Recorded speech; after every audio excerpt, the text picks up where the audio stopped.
Hello दोस्तों, स्वागत है आप सभी का इस प्यारे से ब्यूटीफुल से channel study Guru with Pintu sir में। तो प्यारे साथियों, आज हम लोग पढ़ने वाले हैं विशिष्ट प्रतिरोध या प्रतिरोधकता। तो इसके पिछले वीडियो में दोस्तों हम लोग सीख लिए थे प्रतिरोध क्या होता है। इसके बाद प्रतिरोध में होने वाले कुछ अवयव थे, जैसे परिवर्ती प्रतिरोध, प्रतिरोधक, चालक, अचालक, अर्धचालक और प्रतिरोधों की निर्भरता। इन सभी टॉपिकों के इसके पहले वीडियो में हम लोग बहुत अच्छे से, बहुत सरलता से सीख लिए थे। तो दोस्तों आज की वीडियो में हम लोग उसके आगे सीखने वाले हैं जो विशिष्ट प्रतिरोध है। तो प्यारे साथियों, आप वीडियो को पूरा अंत तक जरूर देखना, तभी आप कुछ सीख पाओगे। और मेरे मित्र, अगर आप इस चैनल पर नए हो तो चैनल को सब्सक्राइब करके बेल आइकन को प्रेस कर लो, ताकि आने वाली वीडियो का नोटिफिकेशन आप तक सबसे पहले पहुंचे। तो मेरे मित्र, मैं आशा करता हूं कि आप पिछली वीडियो देखे हैं और इस वीडियो को भी बहुत ध्यानपूर्वक देखेंगे। तो मेरे मित्र, सभी लोग कॉपी कलम लेकर के बैठ जाओ और आज का लेक्चर स्टार्ट करते हैं। फटाफट अपने दोस्तों तक पहुंचाओ, शेयर कर दो फटाफट। जितने भी आपके यार दोस्त, नात रिश्तेदार जितने भी हैं, सभी के पास शेयर करो मेरे मित्र। जो इस बार 2025 में पेपर देने वाले हैं, कक्षा 10 और कक्षा 12 के विद्यार्थी, सभी बोर्ड के विद्यार्थियों के लिए ये चैनल बहुत ही यूजफुल होगा। आने वाले समय में इस चैनल पर सभी वीडियो, बोले तो फिजिक्स और मैथ की सारी वीडियो अपलोडेड आपको मिलेगी। मेरे मित्र, सभी लोग सपोर्ट करें, आपका बड़ा भाई पिंटू कुमार। तो मेरे मित्र, चलते हैं आज की क्लास की तरफ। सभी लोग फटाफट से शेयर करते रहेंगे और वीडियो को लाइक कर देना दोस्तों, क्योंकि आप लोग अंत में भूल जाते हो वीडियो को लाइक करना। तो आज का लेक्चर स्टार्ट करते हैं बिना समय गवाए। चलिए अब चलते हैं विशिष्ट प्रतिरोध की ओर। सीखते चलिएगा ध्यानपूर्वक, ठीक है। सभी लोग कॉपी कलम लेकर के बैठ जाएं। विशिष्ट प्रतिरोध क्या होता है दोस्तों, सीखेंगे। विशिष्ट प्रतिरोध, इसको इंग्लिश में बोलते हैं स्पेसिफिक रेजिस्टेंस। Specific resistance. देखिए दोस्तों, अगर आप इसके पहले वाली वीडियो देखे हो तो आप ये स्पेसिफिक रेजिस्टेंस को समझने में बिल्कुल आपको कोई दिक्कत नहीं होगा, ठीक है दोस्तों।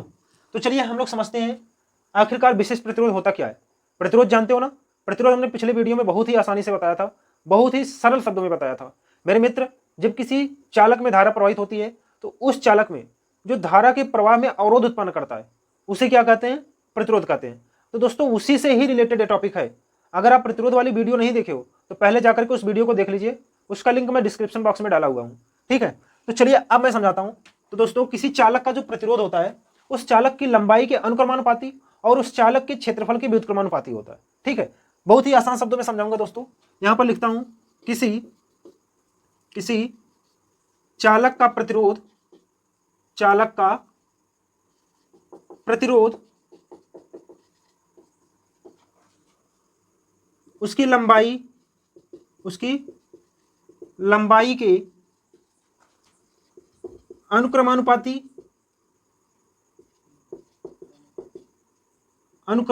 तथा चालक के क्षेत्रफल के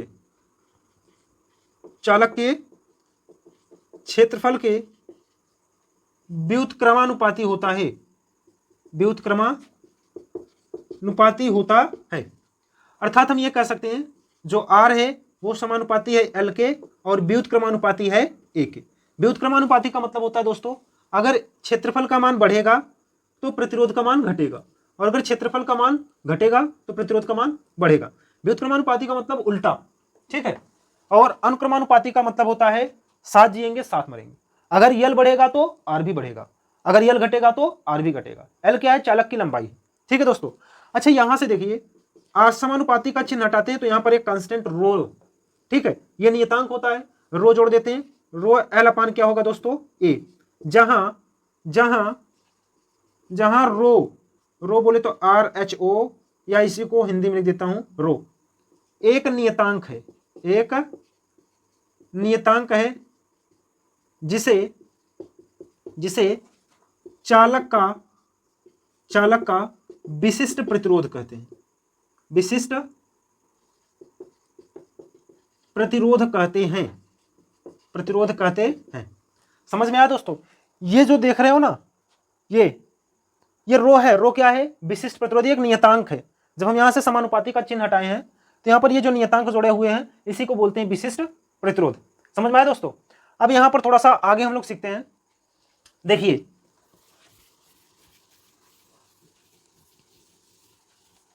ये R बराबर क्या मिला, रो एल अपान ए, ठीक है। R बराबर रो एल अपान ए। अगर मैं यहां से रो का मान निकालना चाहूं तो रो बराबर क्या हो जाएगा, इधर होगा R A अपान एल, ठीक है दोस्तों। यहां तक किसी को कोई दिक्कत, कोई दिक्कत नहीं है। चलिए अब यहां पर यदि ए का मान, जो चालक का क्षेत्रफल है, मैं 1 मीटर स्क्वायर ले लिया और जो चालक की लंबाई है वो मैं 1 मीटर मान लिया। अगर ए का मान 1 है, एल का मान 1 है, तो रो का मान क्या मिलेगा दोस्तों? आर मिलेगा। ठीक है, अतः इससे यह स्पष्ट है, यदि हम एकांक मीटर स्क्वायर क्षेत्रफल का कोई चालक लें और 1 मीटर लंबा, एकांक मीटर स्क्वायर का एक चालक लें और 1 मीटर लंबा लें, तो उस चालक में जितना प्रतिरोध उत्पन्न होता है वही क्या कहलाता है? उस चालक का विशिष्ट प्रतिरोध कहलाता है। समझ आया दोस्तों? चलिए मैं इसी बात को लिखता हूं यहां पर, अतः किसी एकांक क्षेत्रफल तथा एकांक लंबाई के चालक में उत्पन्न प्रतिरोध की मात्रा को विशिष्ट प्रतिरोध कहते हैं।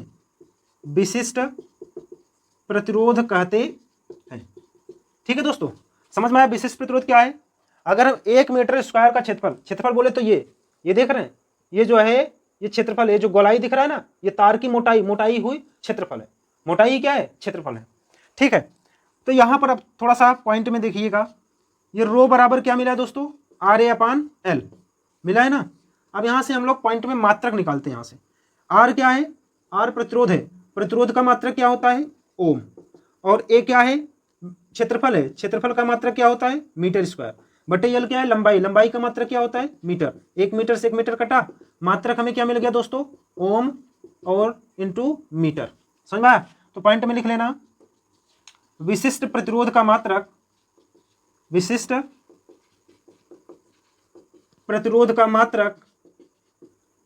ओम इंटू मीटर होता है। यहां तक समझ में आया दोस्तों? किसी को कोई दिक्कत नहीं है। ठीक है, चलिए अब हम लोग इसके आगे पॉइंट में 1-2 पॉइंट और सीख लेते हैं विशिष्ट प्रतिरोध का। इसके बाद दोस्तों हम लोग चलते हैं, इस पर एक एग्जाम्पल करेंगे, फिर एग्जाम्पल के बाद हम लोग ओम के नियम पर चलते हैं। तो यहां पर समझिए एक पॉइंट और, ये पॉइंट है दोस्तों कि विशिष्ट प्रतिरोध ये पदार्थ का गुण होता है। ये चालक का क्या होता है? गुण होता है। और जो चालक का गुण होता है, ठीक है, इस कारण ये लंबाई और क्षेत्रफल पर निर्भर नहीं करता। यहां पर मैं लिख देता हूं, विशिष्ट प्रतिरोध सॉरी दोस्तों, विशिष्ट प्रतिरोध पदार्थ का गुण होता है। अतः इसका मान लंबाई व क्षेत्रफल पर निर्भर नहीं करता। समझ में आया दोस्तों? इसको दूसरी भाषा में भी लिख सकते हो। ठीक है, दूसरी भाषा में क्या लिख सकते हो कि एक धातु के अलग अलग लंबाई के 2 तार ले लिए जाएं, तो दोनों तारों का प्रतिरोध तो अलग अलग होगा लेकिन प्रतिरोधकता समान होगी। ठीक है, ये पॉइंट यहां पर मैं लिख देता हूं, एक धातु के अलग अलग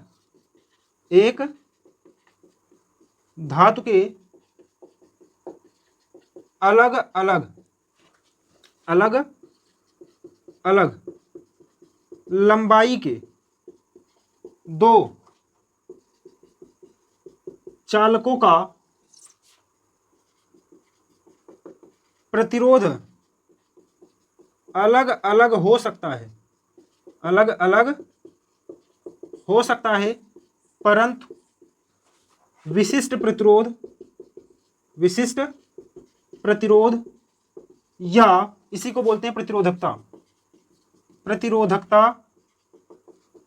समान होगी। ठीक है दोस्तों, समझ में आया? एक धातु के अलग अलग लंबाई के 2 चालकों का प्रतिरोध अलग अलग हो सकता है, परंतु विशिष्ट प्रतिरोध को ही क्या बोलते हैं? प्रतिरोधकता समान होगी, ये अलग अलग नहीं होगी। समझ में आया? जैसे मैंने आपको बताया ना, जो प्रतिरोध है वो चालक की लंबाई पर निर्भर करेगा, वो चालक के क्षेत्रफल पर निर्भर करेगा, लेकिन जो विशिष्ट प्रतिरोधकता है वो लंबाई और क्षेत्रफल पर निर्भर नहीं करती। समझ में आया? चलिए अब दोस्तों हम लोग इस पर एक एग्जाम्पल करते हैं, इसके बाद आगे की तरफ चलते हैं। यहां पर एग्जाम्पल लिखते हैं। एग्जाम्पल है दोस्तों, दिए गए पदार्थ के किसी दिए गए पदार्थ के किसी एल लंबाई तथा ए मोटाई के चालक का प्रतिरोध, चालक का यहां पर लिखते हैं दोस्तों, चालक का प्रतिरोध 4 ओम है, 4 ओम है। इसी पदार्थ के L/2 लंबाई तथा 2a मोटाई के चालक का विशिष्ट प्रतिरोध बताओ, विशिष्ट प्रतिरोध का मान बताओ। ठीक है दोस्तों, क्वेश्चन को समझिए। क्या दिया है? दिए गए पदार्थ के किसी एल लंबाई तथा ए मोटाई के चालक का प्रतिरोध 4 ओम है। इसी पदार्थ की L/2 लंबाई तथा 2a मोटाई के चालक का विशिष्ट प्रतिरोध क्या होगा? ठीक है दोस्तों। अच्छा, यहां पर देखिए, यहां पर फार्मूला हम लोग वही लगाते हैं, रो बराबर R/L। ठीक है दोस्तों, तो देखिए L लंबाई ए मोटाई के चालक का जो प्रतिरोध है वो कितना है? 4 ओम है। ठीक है, ये 4 ओम दिया हुआ है। यहां पर लगाते हैं हम लोग फार्मूला, कौन सा? R बराबर क्या होता है दोस्तों? रो L/A।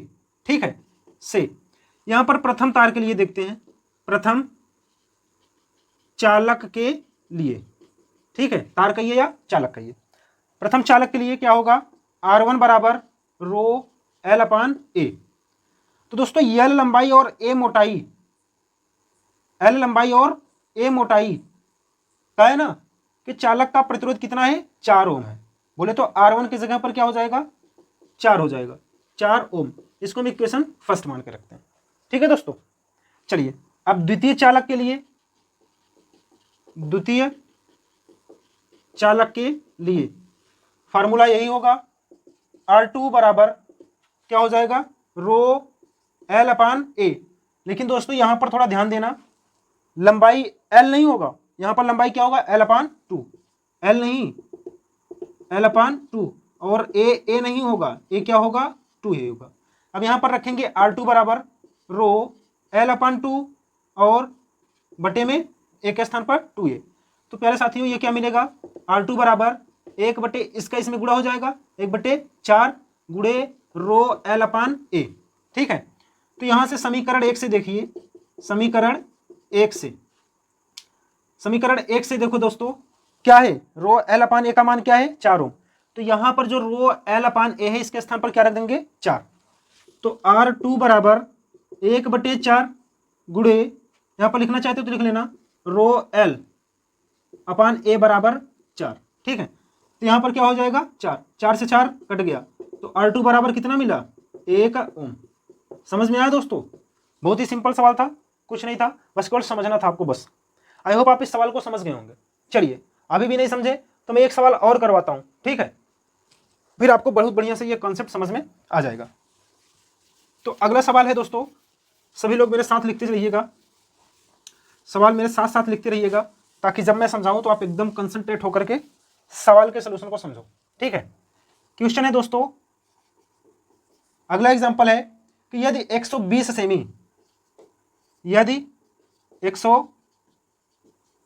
सेमी लंबे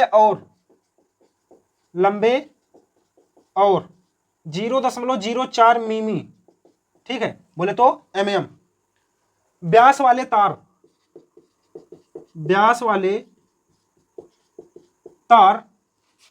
तार का प्रतिरोध 25 ओम है, तार का प्रतिरोध 25 ओम है। तो तार की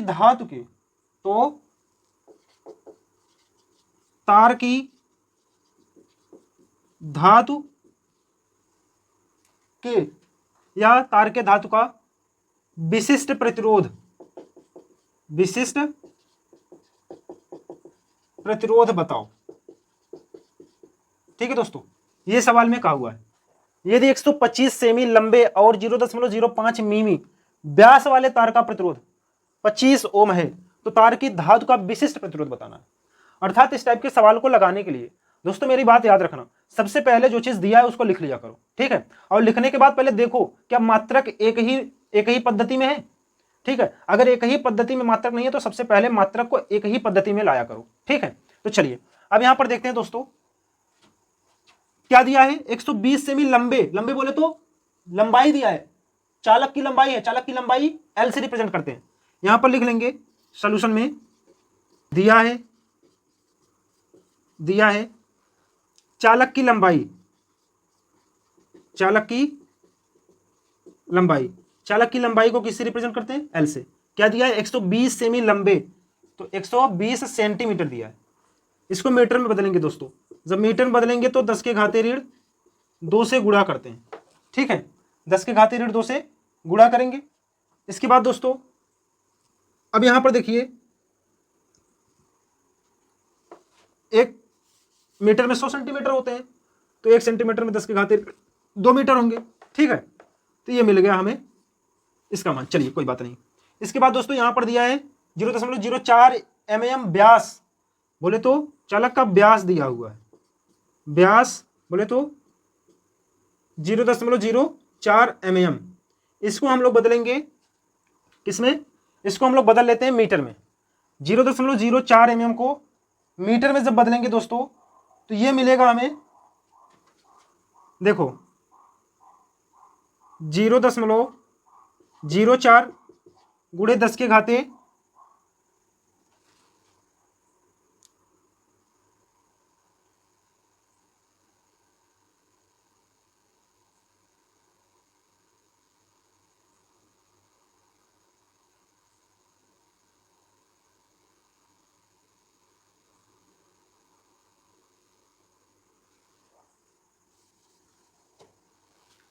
ठीक है दोस्तों, अब हम इसको पहले मीटर में बदल लेते हैं। चलिए, तो इसको मीटर में बदलोगे तो 0.04 गुणे क्या करेंगे 10 के घाते ऋण 3 मीटर। ठीक है, ऋण 3 से गुणा करेंगे। चलिए, अब ये तो व्यास है ना, हमें क्या चाहिए, त्रिज्या चाहिए। त्रिज्या बोले तो आर बराबर क्या होगा 0.04 गुणे 10 के घाते ऋण 3 बटे क्या करेंगे 2, ये 2 दूना 4 हो जाएगा, बोले तो 0.02। तो ये हो गया 0.02 गुणे 10 के घाते ऋण 3 मीटर। ठीक है दोस्तों, यहां तक किसी को कोई दिक्कत नहीं होगा। त्रिज्या मिल गया, एल मिल गया। ठीक है, अब त्रिज्या जब मिल गया तो कोई गोली चालक है, गोली चालक का जब त्रिज्या मिल गया तो उसका क्षेत्रफल भी मिल जाता है। यहां पर हम लोग अगर निकालना चाहें तो निकाल सकते हैं। गोलीय चालक का क्षेत्रफल ए बराबर क्या होता है दोस्तों, पाई आर स्क्वायर। तो पाई का मान होता है 3.14 गुणे आर का मान अभी हमने लोग यहां पर निकाला है। ठीक है, तो आर का मान यहां पर रख देते हैं, स्क्वायर है तो मतलब इसी का 2 टाइम कर देते हैं। 0.02 गुणे 10 के घाते ऋण 3 गुणे 0.02 गुणे 10 के घाते ऋण 3। ठीक है दोस्तों, चलिए अब इसके बाद हमारा जो विशिष्ट प्रतिरोध का फार्मूला होता है वो क्या होता है, विशिष्ट प्रतिरोध रो बराबर क्या होता है RA/L। ठीक है, तो यहां पर हम वैल्यू रखते हैं आर का मान दिया है, सवाल में दिया है प्रतिरोध 25 ओम। ठीक है, इसको भी लिख लेते हैं दोस्तों, यहां पर लिख देते हैं आर बराबर 25 ओम दिया है। ठीक है, ये यहां पर रखते हैं 25 गुणे ए कितना आया हुआ है, ए आया हुआ है 3.14 गुणे 0.02 गुणे 10 के घाते ऋण 3 गुणे 0.02 गुणे 10 के घाते ऋण 3 बटे में क्या है यल बोले तो ये मान दिया हुआ है 120 गुणे 10 के घाते ऋण 2। ठीक है, अब दोस्तों इसका मात्रक क्या होता है रो का, ओम इंटू मीटर। ठीक है, अब इसको आप लोग हल कर सकते हैं। अब इसको बढ़िया से कैलकुलेशन आप लोग कर लेना। कैलकुलेशन जब करोगे दोस्तों तो इसका मान जो आएगा वो आएगा रो बराबर 2.6 गुणे 10 के घाते ऋण 8 ओम मीटर। ठीक है, इसको कर लेना सभी बच्चे घर पर अपने। ठीक, चलिए आई होप आपको ये समझ में आ गया। चलिए अब हम लोग अगले टॉपिक की तरफ चलते हैं, ओम्स लॉ। ठीक है, ओम का नियम। चलिए दोस्तों फटाफट समझ लेते हैं ओम का नियम क्या होता है। ये तो समझ गए विशिष्ट प्रतिरोध क्या होता है। ठीक है दोस्तों, विशिष्ट प्रतिरोध को विधिवत ढंग से समझने के लिए आप इसके पहले वाली वीडियो जरूर देखना, क्योंकि उसमें प्रतिरोध है, और जब तक आप प्रतिरोध समझे नहीं रहोगे तब तक आपको विशिष्ट प्रतिरोध नहीं समझ में आएगा। इसलिए मैं कह रहा हूं दोस्तों, प्रतिरोध को जरूर समझो। चलिए सभी बच्चे हेडिंग बना लें, ओम का नियम। ठीक है, ओम का नियम, ओम्स लॉ, ओम्स लॉ। ये बहुत इंपॉर्टेंट है दोस्तों, very very very most important. ठीक है, चलिए समझते चलिएगा ओम्स लॉ क्या होता है। दोस्तों ये ओम एक जर्मन के वैज्ञानिक थे। ठीक है, ओम क्या थे, जर्मनी वैज्ञानिक थे, जिन्होंने किसी एक चालक को लिया और चालक में विद्युत धारा प्रवाहित किया। तो उन्होंने एक चीज देखा कि वो जैसे जैसे धारा बढ़ा रहे थे वैसे उसे उन चालक के सिरों के बीच का विभव वो भी बढ़ रहा था। जैसे जैसे वे धारा घटा रहे थे वैसे वैसे उस चालक के सिरों के बीच का विभव भी क्या हो रहा था, घट रहा था। तो इन्होंने इसी पर एक नियम लिया और उसी नियम को हम लोग क्या कहते हैं, ओम का नियम। अगर आप लिखना चाहते हो तो लिख सकते हो, सन 1826 ईस्वी में जर्मन के वैज्ञानिक, सन 1826 ईस्वी में जर्मन के वैज्ञानिक सर जॉर्ज साइमन ओम, इनका पूरा नाम क्या था, सर जॉर्ज साइमन ओम, ने किसी चालक के सिरों के बीच उत्पन्न विभवांतर तथा उस चालक में प्रवाहित धारा पर एक नियम दिया। ठीक है, जिसे ओम का नियम कहते हैं। चलिए मैं इसको विस्तार से समझाते हैं। दोस्तों ओम जो है वो एक चालक लिए, ठीक है, मैं यहां पर चालक बना देता हूं, इसके बाद समझाता हूं आपको। एक चालक लिए और इस चालक को एक बैटरी की सहायता से जोड़ दिए। ठीक, एक बैटरी की सहायता से जोड़ दिए और मान लेते हैं इस चालक का जो है यहां पर इस चालक के सिरों पर एक लगा दिए विभवांतर। ठीक, चलिए मैं ऐसे करके बना देता हूं, ये आप नहीं समझ पाओगे। यहां पर मैं मान लेता हूं एक प्रतिरोध है। ठीक है, प्रतिरोध है, इस ये समझ लेना प्रतिरोध है, यहां पर एक लगा दिया वोल्ट मीटर। ठीक, वोल्ट मीटर लगा दिए और यहां पर ये लगा दिए श्रेणी क्रम में अमीटर। ठीक है दोस्तों, अब इन्होंने क्या किया जानते हो, अब एक इन्होंने प्रेक्षण तालिका बनाई, प्रैक्टिकल जो कर रहे थे उसको लिखने के लिए एक तालिका बनाए, एक तरफ लिखे V और एक तरफ लिखे I। तो दोस्तों ध्यान देना,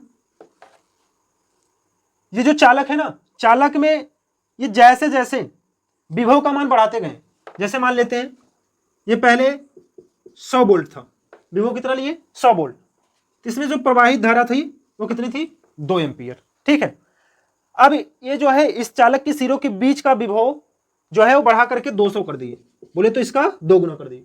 तो फिर जब यहां पर एमीटर की रीडिंग देखें तो एमीटर की रीडिंग क्या बताई, 4 एम्पियर। देखिए ये 2 गुना हुआ तो ये भी क्या हो गया, 2 गुना हुआ। देख रहे हो दोस्तों, अब फिर ये जो है इस चालक के सिरों के बीच का विभवांतर 400 कर दिए। ठीक है, कितना कर दिए, 400 वोल्ट। फिर ये जब एमीटर की रीडिंग देखें तो एमीटर में जो है वो 4 दूना 8 एम्पियर बताने लगा। बोले तो जैसे जैसे ये विभव का मान बढ़ा रहे हैं वैसे वैसे धारा का मान भी क्या होता जा रहा है, बढ़ता जा रहा है। लेकिन दोस्तों इनके ये जो नियम दिए थे ना, ये नियम इस चालक को ऐसे ही नहीं कहीं पर रख करके बताए थे, बोले तो आज की भाषा में इस चालक को आइसोलेशन में रखे थे। आइसोलेशन का मतलब दोस्तों वह स्थान जहां पर इसकी भौतिक अवस्था ना बदली जाए, जैसे ताप, दाब और आयतन आदि, इनकी भौतिक अवस्था परिवर्तित रहे तभी ऐसा मिला। ठीक है, समझ में आया? तो चलिए दोस्तों अब हम इसको विधिवत ढंग से समझते हैं और इसके बाद लिखते हैं। ठीक है, ये समझने के लिए केवल था बस। अब देखिए दोस्तों, मैंने आपको बताया ना, जो सर जॉर्ज साइमन ओम थे, ये किसी चालक के सिरों पर आरोपित विभवांतर तथा उसमें प्रवाहित होने वाली विद्युत धारा पर एक नियम दिए, जिसको हम ओम के नियम से जानते हैं। ठीक है, जिनको लिखना है वो लिख ले, मैं बोल दे रहा हूं। ठीक है, बहुत आराम से बोल रहा हूं, लिखना है तो आप लिख लीजिएगा। ठीक है, सन 1826 ईस्वी में जर्मन के वैज्ञानिक सर जॉर्ज साइमन ओम, जो किसी चालक के सिरों के बीच उत्पन्न विभवांतर तथा उसमें प्रवाहित होने वाली विद्युत धारा पर एक नियम दिए, जिन्हें ओम के नियम से जाना जाता है। ठीक है दोस्तों, अब यहां पर समझिएगा, ओम के नियमानुसार, ओम के नियमानुसार, ठीक है, ओम के नियमानुसार यदि किसी चालक की भौतिक अवस्था जैसे ताप, दाब तथा आयतन आदि ना बदली जाए तो, ना बदले तो चालक के सिरों पर उत्पन्न विभवांतर उसमें प्रवाहित विद्युत धारा उत्पन्न विभवांतर यहां पर लिख लेना V और विद्युत धारा यहां पर लिख लेना I के अनुक्रमानुपाती होता है। ठीक है दोस्तों, अर्थात हम यह कह सकते हैं जो V है वो अनुक्रमानुपाती होता है किसके? I के। यहां पर दोस्तों हम अनुक्रमानुपाती का चिन्ह हटाते हैं तो यहां पर एक कांस्टेंट R जोड़ते हैं। ये जो R है क्या है? जहां R एक नियतांक है जिसे चालक का प्रतिरोध कहते हैं। ठीक है दोस्तों, समझ गए? यहां पर देखिए V बराबर आई आर, तो R बराबर क्या होगा, या ऐसे लिखते हैं R बराबर V अपान I बराबर क्या होगा R। R क्या है? R क्या है? एक नियतांक है, अर्थात V अपान I बराबर नियतांक। ठीक है दोस्तों, समझ में आया? अर्थात हम यह कह सकते हैं किसी चालक की भौतिक अवस्था न बदले तो चालक के सिरों के बीच उत्पन्न विभवांतर और उसमें प्रवाहित विद्युत धारा का अनुपात सदैव क्या होता है? नियतांक होता है। और यही क्या होता है? ओम का नियम होता है। ठीक है दोस्तों, अगर आप लिखना चाहते हैं तो इसके नीचे एक परिभाषा और लिख लेना।